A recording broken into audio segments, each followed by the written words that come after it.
جا کر قرآن کی سائٹ کو دیکھنا. اللہ فرماتے ہیں دنیا والوں ومن اعرض، اور جس نے اعراض کیا، جس نے منہ پھیرا، جس نے میرے اس قرآن کو سمجھنے کی کوشش نہ کی، جس نے میرے اس قرآن کو کھول کے پڑھا بھی نہیں، گھروں میں پڑھا ہوا ہے، مساجد میں پڑھا ہوا ہے، ہمارے پاس وقت ہی نہیں، دنیا کی دوڑ میں لگے ہوئے ہیں. اللہ فرماتے ہیں ومن اعرض عن ذکری، میرے ذکر سے، میرے اس قرآن سے اللہ نقصان کیا ہوگا؟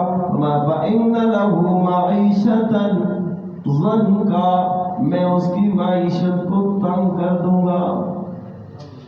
صاف اعلان، دنیا میں اگر قرآن سے منہ پھیرو گے، قرآن کی قدر نہیں کرو گے، قرآن کی طرف توجہ نہیں کرو گے، نہیں دیکھو گے کہ رب ہمارے ساتھ کیا باتیں کر رہا ہے، اس لیے کہ یہ کلام اللہ ہے، قرآن کلام اللہ ہے. بندے کا دل چاہے کہ میں رب سے باتیں کروں، میں رب سے باتیں کروں، تو بندہ آ کے نماز کے اندر کھڑا ہو جائے، رب سے باتیں شروع کر دے. اور اگر بندے کا دل یہ چاہے کہ میرا رب مجھ سے باتیں کرے، تو چاہیے کہ قرآن کھول کے پڑھے، یہ رب کا کلام ہے، یہ ہے ہی تیرے لیے، یہ تجھے سمجھانے کے لیے آیا. اللہ فرماتے ہیں جب اعراض کیا، جب اس سے نظریں چرائی، جب اس سے منہ پھیرا، تو ہوگا کیا؟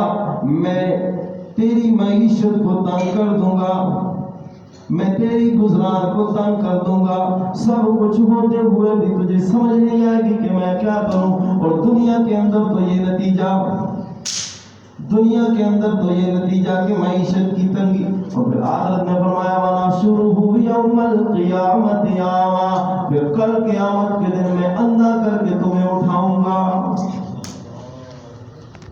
اور میں ایک بات کہا کرتا ہوں، جو بندہ معیشت کی تنگی میں مبتلا ہے، اس کو اور اسباب کچھ نظر نہیں آتے کہ مجھے کہاں سے خرابی ہو رہی ہے میری.